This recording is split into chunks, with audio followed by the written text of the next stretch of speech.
Diseño Universal. Viernes a las 14. Por Radio Caput. Soy muy tímida. Ok. Radio Caput. Radio Caput. Estás escuchando Caput. Radio Caput. Radio Caput. Te comunicas con nosotros al 11 65 16 44 46. Radio Caput. Radiocaput.com. Estás conectado. Estás en Caput. Hacé valer tus derechos y tu experiencia de vida. Somos grandes. Información, reflexiones y conocimiento.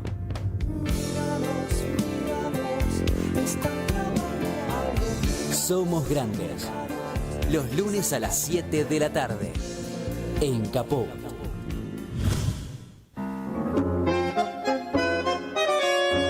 Buenas tardes, amigas, amigos, compañeros, compañeras. Acá estamos nuevamente, oyentes de Radio Caput.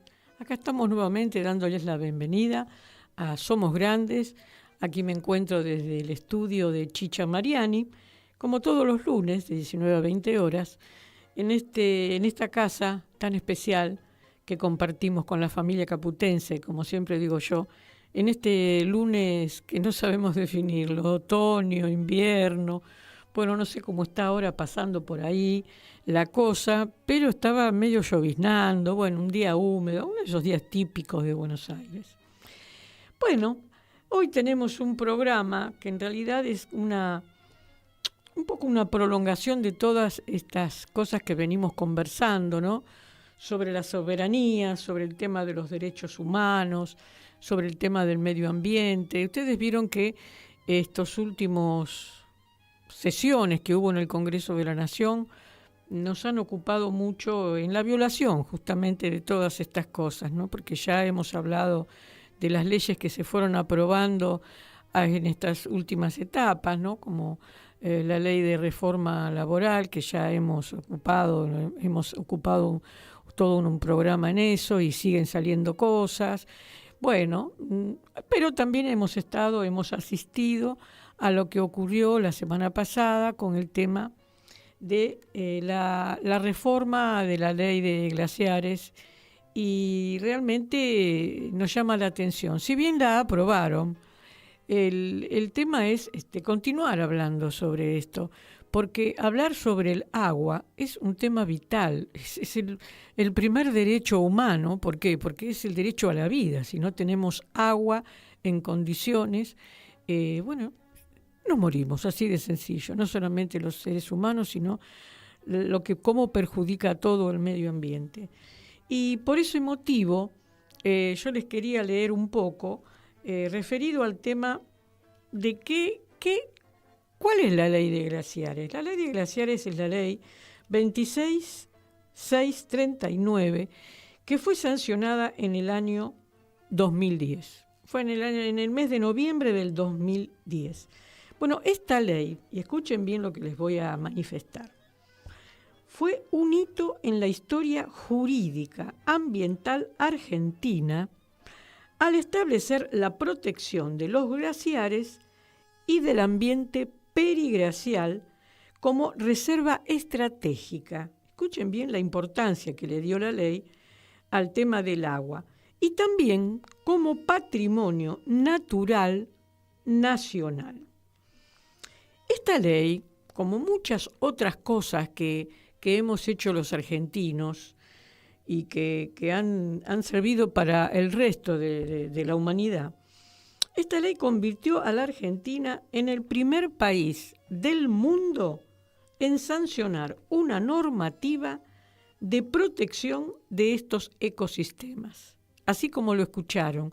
Yo la verdad, hasta que no se tocó el tema de la reforma de la ley sobre glaciares y periglaciales, no estaba al tanto de que había sido el primer país en el mundo que había tomado con tanta seriedad el tema de los glaciares y el tema de la protección del ecosistema, que es fundamental para el medio ambiente, que ustedes sabrán que también forma parte de los derechos humanos, porque a veces siempre lo menciono, ¿no?, que los derechos humanos están establecidos en diferentes generaciones, ¿no es cierto? Y el tema del medio ambiente está incluido dentro de la tercera generación y también dentro de los pactos internacionales que fueron incluidos en la Constitución del año 1994, cuando se reformó y se incorporó el Tratado de los Pactos de San José de Costa Rica, donde están incorporados. Bueno, les cuento que en el año 2019 la Corte Suprema de Justicia ratificó su constitucionalidad y se consolidó como una herramienta para la política ambiental del país. Es decir, los glaciares y el ambiente periglacial son bienes de carácter público.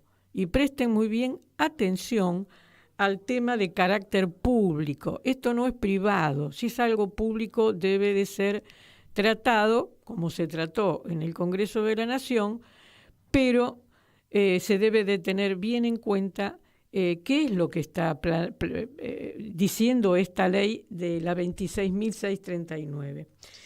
En estos últimos años se registró la mayor pérdida de glaciares desde que existen las mediciones. Y esto, por supuesto, está relacionado al tema del cambio climático. Ustedes recordarán que el presidente actual, Javier Milei, no cree en estas cosas. Él no cree en cosas científicas. Entonces, él no le da importancia a estas cosas. Los glaciares no solo protegen el ecosistema estratégico, sino que es una aliada fundamental en la lucha contra este calentamiento global y el calentamiento del planeta. Bueno, a 15 años de la sanción de la protección de los glaciares, el gobierno de Milei envió una reforma al Congreso de la Nación y en el Congreso de la Nación sancionaron esta reforma de ley y lamentablemente tuvo 137 votos a favor y 111 votos negativos. Ahora, en síntesis, ¿no?, ¿qué es lo que refleja y qué es lo que define esta nueva reforma? Bueno, redefine el alcance de las zonas protegidas y otorga a las provincias, es decir, a los funcionarios que están gobernando en cada una de las provincias, la facultad de definir qué es un glaciar o un periglacial dentro de sus territorios. Bueno, ahora para este tema nosotros tenemos convocada a una invitada muy especial, que no sé si en este momento ya está conectada. Bueno, acá me dice Martín Loza, que es nuestro operador técnico, se está tratando de comunicar con ella porque ella vive... Claro, la llamamos porque ella vive en la localidad de Chipoleti, así que por supuesto no iba a venir para el programa. Ya nuestro operador, Martín Loza, se está comunicando con ella. Bueno, y yo les voy a presentar, mientras ella se está conectando al Zoom, ¿quién es? Bueno, Marta Olinda Maffei, que ella es docente política y dirigente sindical. Ustedes perfectamente la recordarán. Ella fue secretaria general de CETERA y fue la que encabezó en el año entre el 1997 y 1999 la instalación de la Carpa Blanca. Bueno, ella es la autora de la ley 26.639 junto con otros especialistas, que esto se hizo en el 2010, como yo les acabo de referenciar. Bueno, Marta Maffei fue miembro fundador en el año 1991 de la CTA de los Trabajadores. Desde 1995 hasta el 2003 fue la secretaria general de CETERA y asumió como diputada nacional hasta el 2007. en el 2010, en el 2009, encabezó la fundación del Partido Unidad Popular hasta el año 2015. Esta es una hipersíntesis de las actividades de nuestra querida Marta Maffei, que ya la tenemos acá en línea. ¿Qué tal? Buenas tardes, Marta Maffei. Raquel Márquez te habla desde acá, desde Radio Caput, del programa Somos Grandes. Bueno, espero que estés muy bien y que estés bien recepcionado, que me estés escuchando bien. Buenas tardes, ¿cómo estás? Fíjate si estás conectada al sonido. A ver si Ahora sí. Ahora sí. Bueno, antes de que te pudieras vos conectar, simplemente leí una breve, muy breve síntesis de lo que fue la sanción de la 26639 y mínimos conceptos. Por eso era tan importante que tener tu palabra para ir desarrollando con tranquilidad, porque tenemos un tiempo importante, para que vos nos cuentes primero de la lucha que fue en ese año, ¿no?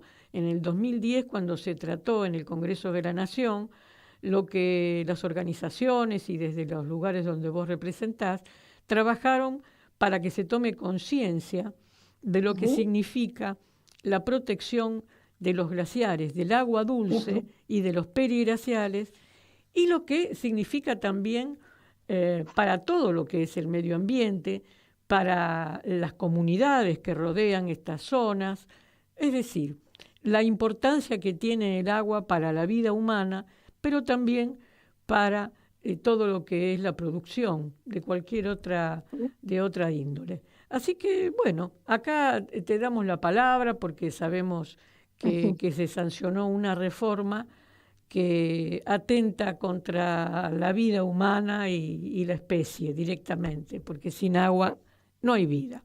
Así que bueno, te escuchamos, a Marta, por donde vos quieras empezar. Bueno, es largo. Me parece que, me parece que la sociedad, si algo ha tenido de interesante o de bueno este debate que se ha abierto respecto de la ley glacial, es una mayor conciencia, digamos, de parte del conjunto de la comunidad, que en muchos casos tiene los glaciares como algo muy lejano, como algo turístico por ahí para ir a esquiar, pero no lo tiene pensado como reserva de vida, como reserva de agua, ¿no? Y bueno, esto me parece que se dinamizó bien con el proyecto de ley que en realidad no es una modificación, en la práctica es una derogación de la ley. Esto explícalo bien, si no lo tengo muy claro. Sí, porque en realidad, bueno, creo que desde que la ley salió hubo muchas presiones para que la ley no saliera, no tuviera vigencia o fuera derogada. Incluso lo intentaron, no solamente Cristina en su momento, Cristina Fernández, la vetó, después Macri también lo intentó. El tema es que en ese momento no le dieron los números, digamos, y tuvo reacción social significativa y por tanto, digamos, siguió vigente la ley, ¿no? Pero también hubo una embestida muy fuerte del gobierno de San Juan, junto con la empresa Barrigol, que se presentaron en la justicia declarando que la ley era inconstitucional. Y bueno, la Suprema Corte tuvo que tomar el tema porque era el gobierno de una provincia versus el Congreso de la Nación.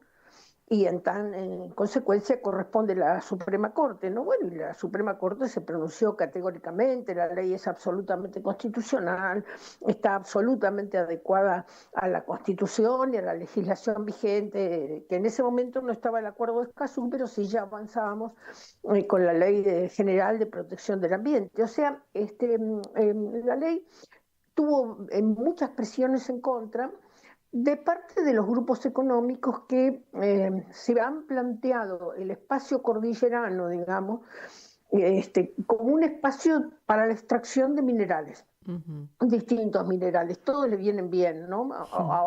Hay tiempos en los que es más importante el cobre, o tiempos en lo que es más importante el litio, o el oro, o la plata, pero la cuestión es llevarse hasta el último gramo de los bienes naturales que nuestro país tiene, y que tiene, no voy a decir que una gran cantidad, pero tiene abundancia de bienes naturales que no son renovables. Ese es decir, es el que asunto, claro. los países están cuidando sus propios bienes naturales y si pueden saquear y extraer y llevarse los bienes nuestros, lo van a hacer cada vez que los gobiernos los autoricen, digamos, y que tengan la entrada abierta, ¿no? Bueno, en nuestro país hubo complacencia, digamos, con los grupos económicos, extractivos, reiterada, no es nuevo esto en absoluto, ahora es más descarnada porque es una complacencia que además les allana todos los caminos. Hace unos pocos días atrás el gobierno nacional ha firmado un acuerdo con el gobierno de los Estados Unidos que todavía tiene que pasar por el Congreso, pero que claramente compromete al gobierno nacional a realizar todas las gestiones necesarias para que no haya trabas en el extractivismo de parte de Estados Unidos. Esto es ya bastante específico, no es para, por ejemplo, los grupos canadienses u otros grupos, ¿no? Esto es específico para el gobierno de Estados Unidos, pero el gobierno se compromete no solamente a descender todas las limitaciones, sino a descender también, a eliminar las leyes ambientales que puedan entorpecer o limitar, digamos, el acceso sin condiciones del gobierno de Estados Unidos, de las empresas de Estados Unidos. Se compromete también a darles un tratamiento como si fuera capital nacional, ¿no? Es decir, un tratamiento muy preferencial, allanando el debate con las provincias para que también accedan, digamos, ¿no? O sea, el saqueo propiciado, ¿no? Y el saqueo, estas formas de saqueo, porque cuando hablamos de este tipo, por ejemplo, de minería o de fracking, ¿no? O otras prácticas como la agricultura inclusive, no tienen que ver con lo que es la historia de la minería ni la historia de la extracción petrolera, ¿no? Ni tampoco de la agricultura, porque uno lee reiteradamente que la Argentina bate récords y que exporta para 400 millones de personas, digamos, los granos, ¿no? Y es una mentira absoluta y total. No es que no exporten cantidades extraordinarias, pero no exportan granos para alimentar a nadie. Con las prácticas agrarias en nuestro país, llenas de pesticidas, agrotóxicos, fertilizantes, etcétera, esos granos son rechazados.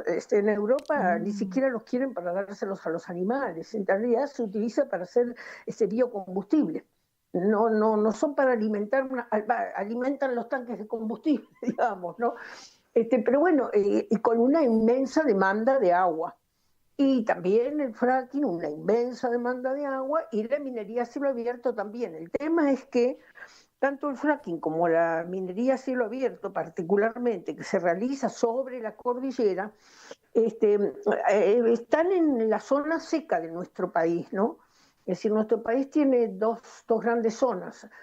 Una zona, digamos, que no es la mayoría, es el 30% del territorio, donde está Buenos Aires, la Mesopotamia, Santa Fe, parte de Córdoba, Chaco, Formosa, parte nomás, y provincia de Buenos Aires, prácticamente toda, que tiene mucha fertilidad porque tiene una precipitación muy importante, o sea, estoy hablando de entre 2.000 y 2.400 milímetros por año.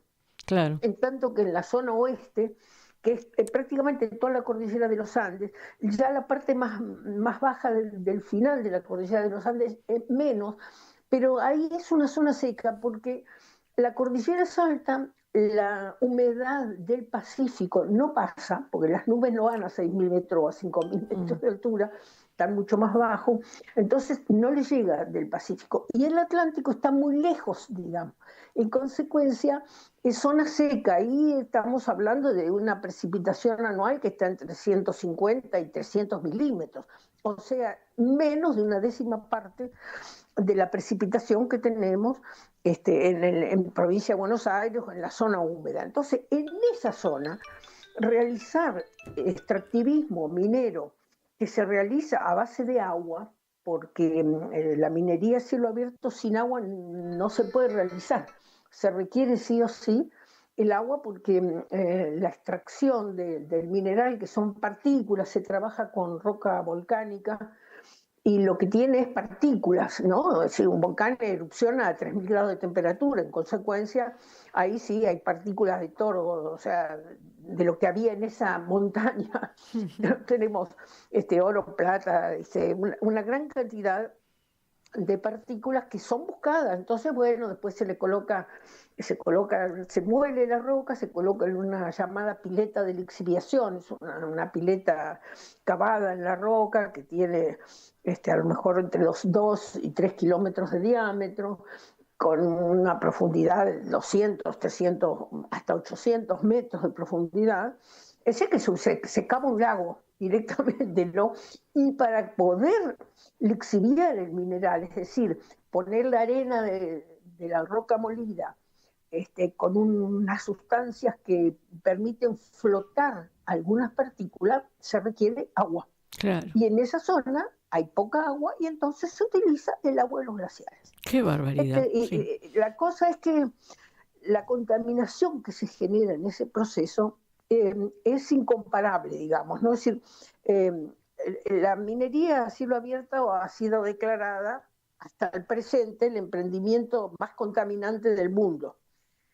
Y por eso los países desarrollados no es solamente que quieren sacarlos nuestros minerales, digamos, sino también que nos quieren dejar la contaminación, porque es un emprendimiento, un modo de explotación extremadamente peligroso. Cuando Estados Unidos decidió alentar a las empresas norteamericanas a que se fueran de Estados Unidos y realizaran las prácticas en otros territorios, lo hicieron porque, entre otras cosas, además de cómo quedaba el agua contaminada y demás, porque la contaminación no es solamente por los químicos que le vuelcan, que sí, le vuelcan de todo, cianuro entre otros, ¿no? Sino fundamentalmente porque en esa molienda había también partículas, por ejemplo, de cesio, de radón, de estroncio, de uranio, de azufre, que no las quieren, no les interesa, no las quieren hacer flotar. Y esas partículas, el azufre, por ejemplo, cuando se pone en contacto con el agua, es ácido sulfúrico. Entonces, eso ya no se puede sacar más. A eso se le llama drenaje ácido de mina.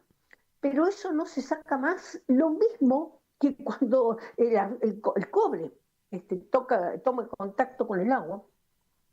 Se produce un sulfato de cobre que también es absolutamente contaminante. Entonces, esa agua, los científicos dicen que por 500 años no se puede pensar en sanear esa agua. No hay forma de resolverlo. Entonces, esa contaminación, por supuesto que ningún país desarrollado la quiere.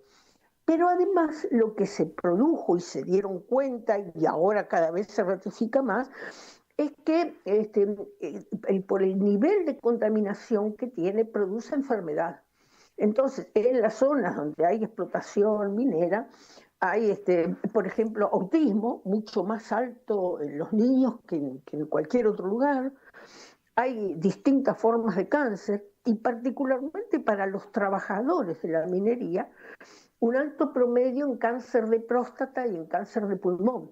En el caso de Chile, por ejemplo, la minería del cobre registra un 100% más que el cáncer de pulmón que registra el país todo. Es decir, es muy notable, digamos, la incidencia que tiene el cáncer de pulmón en las zonas de explotación. Eso es prácticamente el cobre, ¿no? O sea, Chile produce el 33% del cobre mundial. O sea, este es el tema con el que nosotros estamos discutiendo, ¿no? Es decir, le vamos a entregar el agua, nuestra reserva de agua, nuestra reserva de vida, porque sin agua creo que todo el mundo sabe que no hay vida. O sea, me parece que todos sabemos que la Tierra tiene vida porque tiene agua, y agua líquida sobre todo, ¿no? Es decir, los otros planetas del sistema solar tienen agua, pero solo vapor por las temperaturas, dan 100, 200, hasta 400 grados centígrados de temperatura, y por tanto tienen vapor, no tienen agua líquida. Y los otros, los que están de la Tierra para afuera, los planetas que están de la Tierra más alejados del Sol, también tienen agua, pero tienen solo hielo, porque están también entre 65 y 170, digamos, grados bajo cero.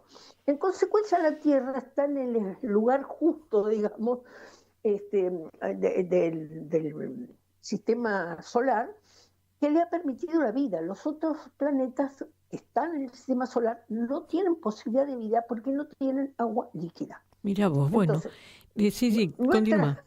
Continúa, sí, no te quiero interrumpir porque es una lección espectacular donde estoy aprendiendo yo un montón. Entonces, como sos una gran docente, por eso te dejo que expliques bien todo y después hablamos de otras cositas. Termina. Bueno, el tema es que con el agua de la Tierra también hay una distribución disímil, ¿no? Hay países que tienen muy escasa agua, muy poca agua. No hablemos de los desiertos solamente, hay países que tienen mucha menos agua de la que tenemos en Argentina. Nosotros tenemos una buena relación entre la cantidad de agua y la cantidad de habitantes. O sea, si nosotros duplicáramos el número de habitantes, ya la relación no sería tan buena. Pero nosotros tenemos una buena relación. El tema es que precisamente por esa buena relación, porque desde hace más de 5.000 años, digamos, los glaciares se están derritiendo, porque la temperatura de la Tierra se ha ido incrementando, y sobre todo en los últimos 200 años ha habido un aceleramiento. Entonces es como que las cuencas que nacen en la cordillera, que son 36, tienen más agua, pero tienen más agua porque tenemos menos hielo. Entonces es agua que se está derritiendo, ¿no? Y en esto, digamos, en la Argentina ve más agua, sabe que es abundante, sobre todo en las zonas agrícolas, que son las que interesan, y donde además hay animales y hay abundancia de bienes como para sostener la alimentación del pueblo. Bueno, en esas zonas se ha descuidado el agua fuertemente, ¿no? Nosotros tenemos un proceso de contaminación alto del agua. El agua de los ríos, arroyos, lagos, lagunas, humedales, está con mucha contaminación. No todos son como el riachuelo, digamos, no. Pero hay más o menos el 70% de las cuencas hídricas de la Argentina están contaminadas. Pero, además, como el proceso productivo agrario ha sido muy demandante de agua en los últimos años, mucho, donde había una cosecha son 2 y donde había 2 ahora son 3, pero además las cantidades del territorio en el que se ha avanzado por la maquinaria y la tecnología, los fertilizantes y demás, se ha multiplicado enormemente la cantidad de siembras de alimentos, de productos agrarios, y la cantidad de animales. La Argentina tiene, nada más, vacunos tiene 70 millones de cabezas de ganado. Y todo eso es consumo, seguro, obviamente. Claro. ¿No? Ahora, como no alcanza, el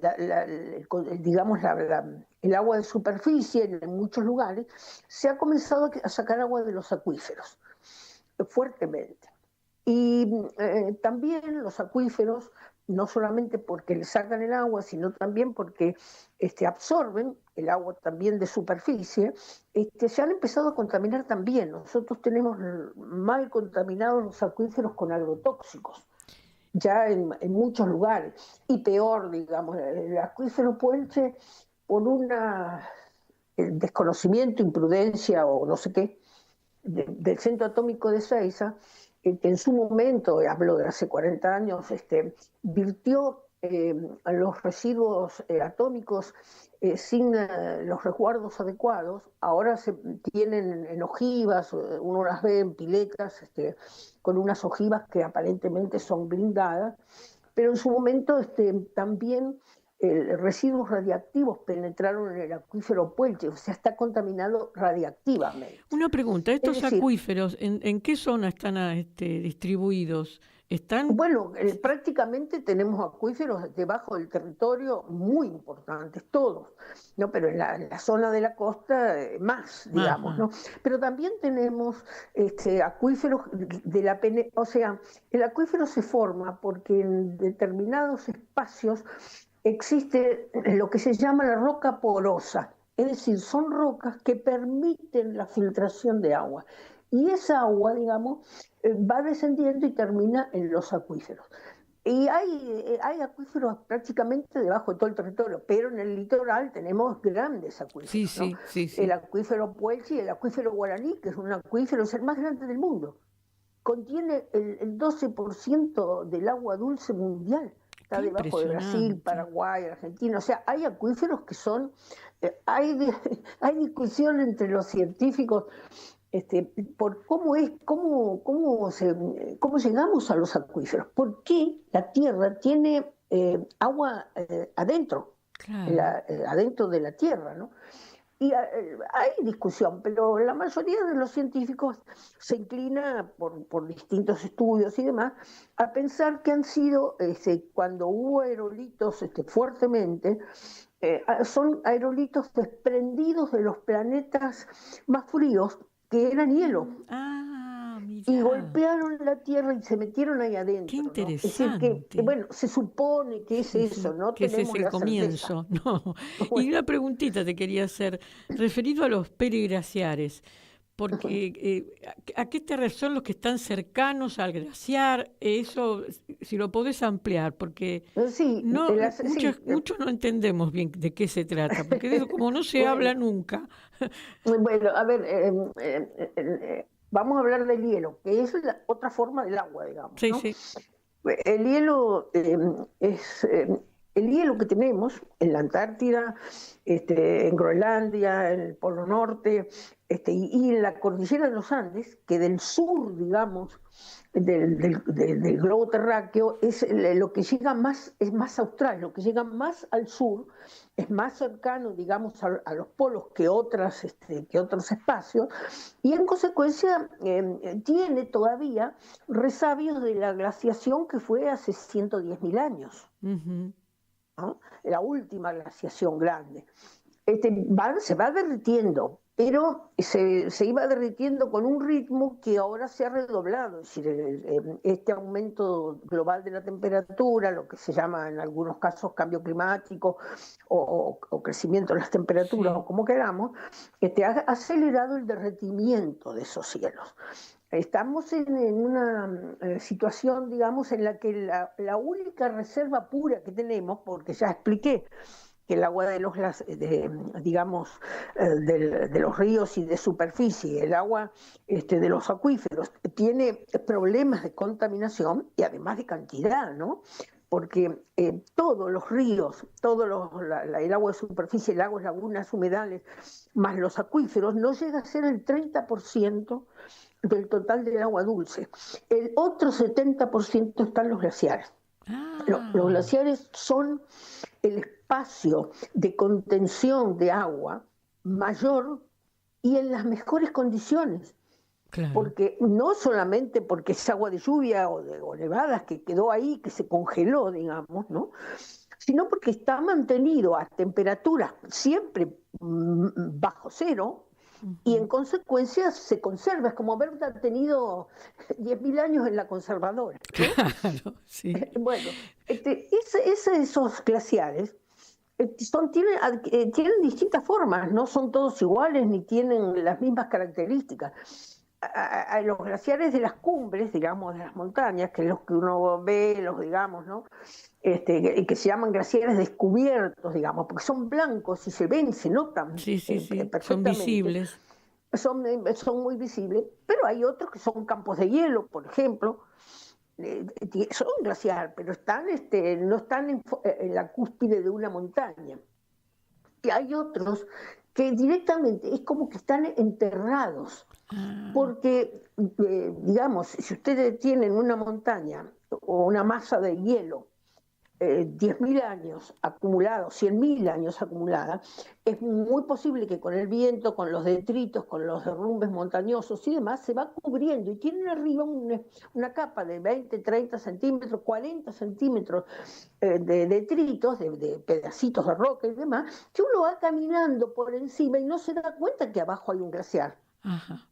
Claro. A eso le llamamos zonas periglaciales. Hay de baja montaña, de media montaña y de alta montaña. Pero todos ellos son como la congeladora que sostiene al glaciar descubierto. Claro, ahí entendimos. Porque le están proveyendo desde la base una cantidad de frío que permite... Que conserva, claro, conserva al que está... Conserva y sobre todo, con este aumento de las temperaturas, que la isoterma de 0 grados se ha ido elevando, y el tener ese espacio periglaciar permite mantener, digamos, la congeladora conectada, ¿no? Y además los glaciares cumplen otras funciones, no son solo reserva, ¿no? Son reserva, en la temporada estival derriten, siempre más por la base, digamos, ¿no? Porque es la zona más cálida, digamos, alimentan 36 cuencas hídricas de todo el oeste, que son las que permiten la vida en el oeste. Pero además el glaciar descubierto, el campo de hielo, el que es blanco, ¿no? Realiza un efecto que en ciencia se conoce como efecto albedo, que es la refracción de la luz. Por la blancura. Entonces, los rayos solares no nos dañan tanto como podrían dañarnos si la superficie fuera oscura. Así que absorben justamente esos rayos. Refractan, no es que exactamente los absorben, pero la luz solar rebota y vuelve a ascender. O sea, nos protegen de los rayos solares peores, la importancia que nos tiene, enfrían, nos conservan el agua, ¿no? Son una maravilla. Bienes naturales que realmente impresiona todo lo que estás relatando. Escúchame, Marta, vos, yo quería que descansaras un poquito, tomaras un poquito de agua, porque tenemos tiempo. Así que, ¿sabés por qué? Bueno. Vamos ahora a escuchar un tema que está referido, mira, al tema del agua. Es un tema hermoso que te va a encantar, que seguro vos conocés, porque es de un autor muy importante. Y después en la segunda charla, digamos, vamos a hablar sobre, porque ya hablaste mucho sobre la parte técnica, la comprensión de lo que significa el agua. Vamos a hablar más un poquito sobre primero las consecuencias si nos quedamos sin agua, bueno, ya nos imaginamos, pero también por qué específicamente este gobierno, que ya es un tema político, y digamos que es geopolítico también, porque hay muchos intereses desde las empresas de afuera para apoderarse de nuestras riquezas. Bueno, ahora vamos a escuchar un tema, nuestro operador Martín Loza lo va a pasar, es de Jorge, espera que tengo que cambiar, Van der Mole, y se llama Oración del Remanso. Es un tema precioso. Bueno, vamos a escucharlo y después continuamos con vos, Marta.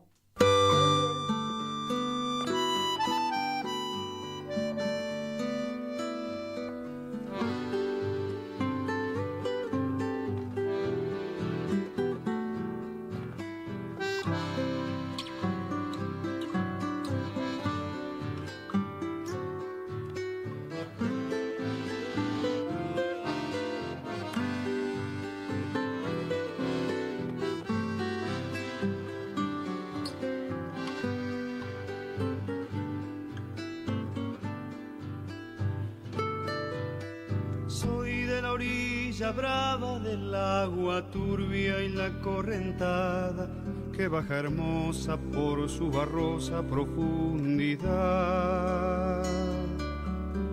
Soy un paisano serio, soy gente del remanso Valerio, que es donde el cielo remonta vuelo en el Paraná. Tengo el color del río y su misma voz en mi canto sigo, el agua mansa y su suave danza en el corazón. es oscura, va turbulenta en la ciega hondura y se hace brillo en este cuchillo de pescador.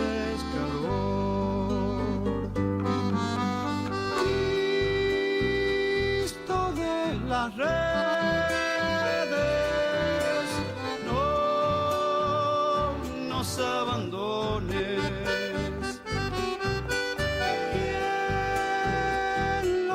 Espineles,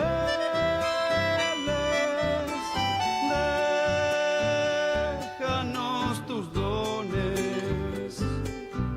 No pienses que nos perdiste, es que la pobreza nos pone tristes. La sangre tensa y uno no piensa más que en morir.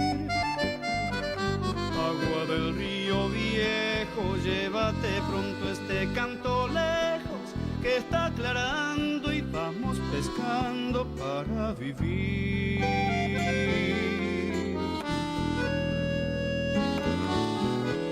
Llevo mi sombra alerta sobre la escama del agua abierta y en el reposo vertiginoso del espinel. Sueño que alzo la proa y subo a la luna en la canoa, y así descanso, echa un remanso mi propia piel. Calma de mis dolores, ay, Cristo de los pescadores, dile a mi amada que está penada esperándome, que ando pensando en ella mientras voy vadeando las estrellas, que el río está bravo y estoy cansado para volver. Cristo de las redes, no nos abandones. En los espineles,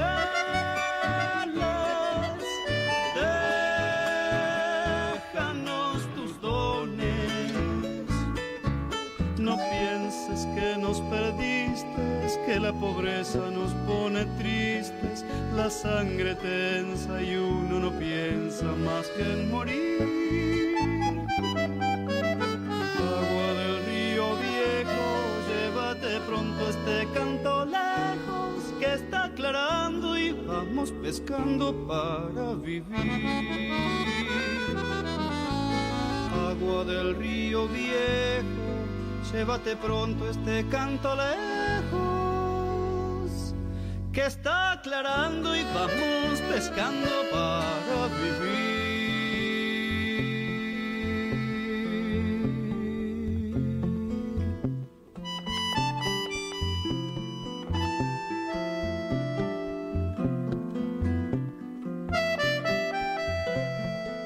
Bueno, acá volvemos, qué tema precioso, cómo le canta al río, a la esperanza, al trabajo de esos pobladores, que justamente este río, parte de lo que estabas diciendo, ¿no? Lo que está pasando con nuestro querido río Paraná, con esta privatización que han hecho, con esta destrucción que siguen haciendo de su cauce, justamente estas empresas que se quieren apoderar de todas nuestras riquezas, y también de este río tan importante que atraviesa parte de nuestro país y que es donde se nos va parte de la producción y el contrabando y todas las cosas que hacen por este hermoso río.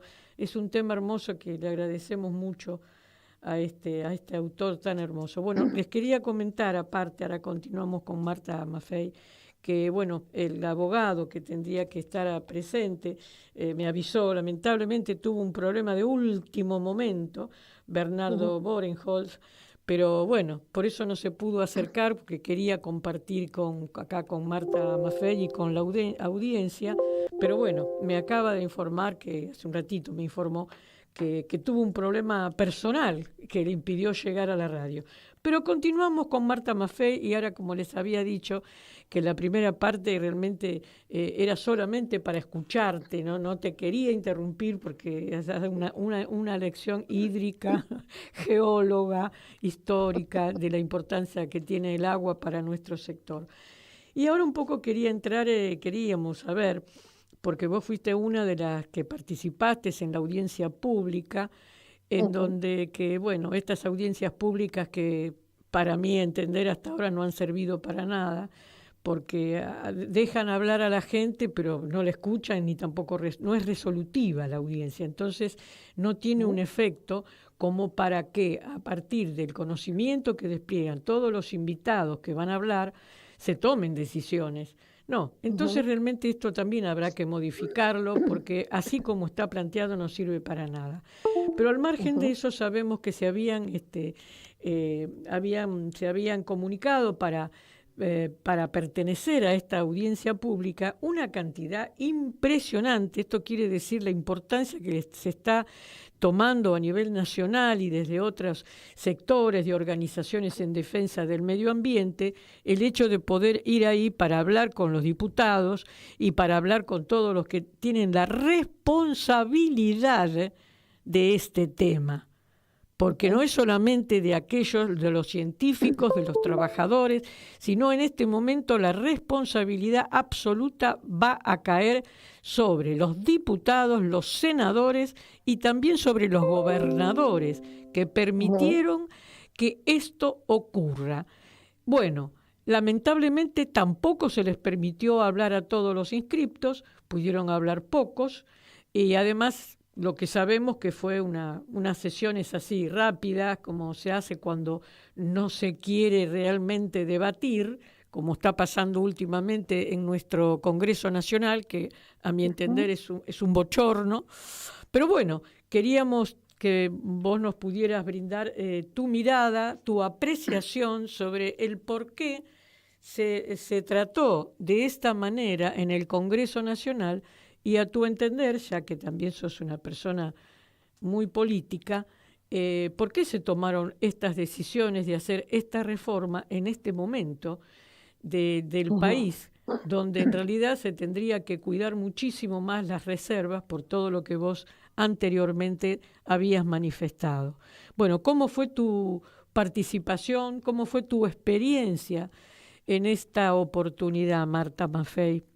Bueno, en realidad el tema de la audiencia pública, digamos, todos sabíamos que era una farsa, ¿no? Es decir, que no tenían voluntad, digamos, efectivamente de consultar para tomar, como vos decís bien, decisiones, ¿no? Si cuando uno consulta es porque, bueno, tiene alguna duda y quiere ver cuál es la mejor solución, digamos, para su duda y busca distintas miradas. En realidad nos inscribimos un poquito más de 105.000 personas y participamos 89. Porque un día se permitió, se nos dio 4 minutos, tenías que estar anotado en el listado, eligieron a dedo a quienes quisieron que estuvieran y quienes no, por provincia, de acuerdo a su criterio, digamos. Pero cuando la audiencia comenzó y, digamos, prácticamente el 100% de las personas que estábamos comenzando a hablar, lo que manifestábamos era que estábamos en desacuerdo, ¿no?, con el proyecto de ley, con la destrucción de los glaciares, con entregar nuestros bienes naturales que no tienen reposición, porque vos un árbol lo podés quemar, talar o lo que sea, es una barbaridad, pero lo podés volver a sembrar. Pero cuando vos te llevas bienes naturales que no son renovables, no podés hacer nada. Vos no podés volver a sembrar oro o litio o ningún mineral que te lleves.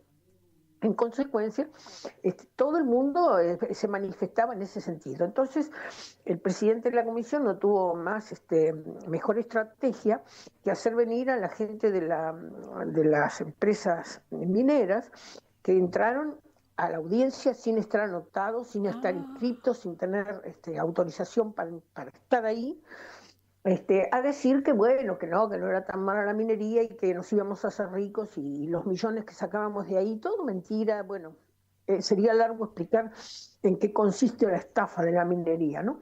Pero bueno, cuando el grupo de los que estábamos para hablar nos dimos cuenta que estaban metiendo sin autorización y sin estar inscriptos y nada, un grupo de 5 personas que no representaban a nadie de los que estábamos ahí en la audiencia, pero que además no habían sido inscritos. Y entonces un grupo de los que estábamos para hablar se acercó con las planillas de inscriptos y dijo, ¿por qué está hablando este representante de la minera? ¿Por qué está hablando este señor de la Cámara de Minera de San Juan si no están inscritos? Entonces, después que los dejó hablar, el presidente de la comisión dijo, bueno, me habré equivocado. Ah, mira. No, o sea, bueno, por eso, ¿no? Fue una farsa total. ¿Pero por qué hicieron esa farsa? Porque en realidad, a ver, con la legislación ambiental, digamos, ¿no? Nosotros el derecho ambiental es un derecho nuevo, digamos, no es de esta semana, pero es nuevo de los últimos 50 años, 60 años, ¿no? Y no hay un código ambiental. O sea, no es como ser un código civil, un código penal, un código de minería, un código comercial, ¿no? Que rigen en todo el territorio nacional. Claro. A ver, nuestro país tiene algunas particularidades como nación, digamos, ¿no? Después de mucha lucha en el país, se decidió que éramos un país federal, porque había voluntad también de que fuera un país unitario, pero fue una larga lucha que terminó a favor del país federal. Ahora, nosotros no somos una confederación de estados. Eso significaría estados independientes que se han nucleado por algún interés particular y conforman una confederación. No, nuestras provincias no tienen ese tipo de autonomía, no son independientes, tienen una autonomía constitucional, pero no son independientes. Entonces, a eso se lo llama federalismo de concertación. Uh-huh. ¿Qué pasa con el federalismo de concertación? Que la nación dicta las leyes generales, los presupuestos generales, y después a la provincia les corresponde la aplicación y las cuestiones pequeñas, particulares que quedan en la provincia. Bueno, estos son los grandes códigos, código civil, penal o lo que sea. En materia ambiental no existe código. Entonces la Constitución, en el artículo 41, estableció que, que todos tenemos derecho al ambiente sano, a vivir de forma sustentable, a que se respete la vida, todas las vidas, digamos, y que en ese sentido el Congreso Nacional establece los presupuestos mínimos y a la provincia le corresponde aplicarlos. Se empezó a generar, digamos, la idea y la práctica de que existen también en materia ambiental principios básicos, como si fuéramos hablando del Código Civil o del Código Penal, que son para la materia ambiental. Y ahí se dictó la ley de tierra, se dictó la ley de bosques, la ley de glaciares, es decir, leyes de carácter ambiental que permiten que haya una política ambiental en la República Argentina. Si no, tendríamos 24 políticas ambientales. Claro, vos sabés que esto que estás mencionando, Marta, es realmente impresionante y esta es parte de las falencias que tenemos en nuestra legislación, porque hay un Congreso que no está trabajando como debe. Vos sabés que se nos está terminando el tiempo, Marta. Yo creo que tenemos que armar otro programa porque cortarte a vos es desperdiciar el tiempo, ¿viste? No se te puede cortar, porque yo te agradezco infinitamente, primero tu generosidad para con Somos Grandes, para estar casi esta hora conversando con nosotros, para que nuestros oyentes sigamos aprendiendo, porque nos faltan docentes como vos y nos faltan personas que nos digan la verdad, porque no hay manera de llegar a este conocimiento. Yo creo que pienso y supongo que esto no va a quedar acá. Ustedes que están formando parte de esta lucha que no cesó nunca, ¿hay alguna propuesta para el futuro? Y con esto vamos cerrando, tenemos que cerrar ya el programa. Sí, me imagino. No, sí, claro, hay propuestas. Es decir, como esta ley se dictó violando los presupuestos mínimos, porque en vez de decir cuáles son los presupuestos mínimos en materia de glaciares, dice cada provincia hace lo que quiere. Claro. O sea, contradijo, por eso digo, no la derogaron, pero contradijo totalmente. Pero esto seguramente se va a poder llevar a la justicia, ¿no? Aunque tampoco ninguna garantía, no hay ninguna garantía.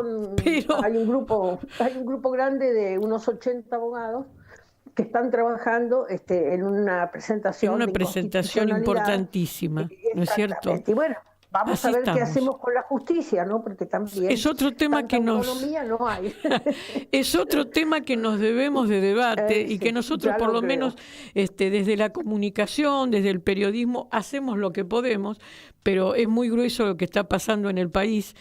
Y bueno, pero te vamos a convocar para otra oportunidad para hablar también un poco de historia, porque te queremos aprovechar como docente, Marta.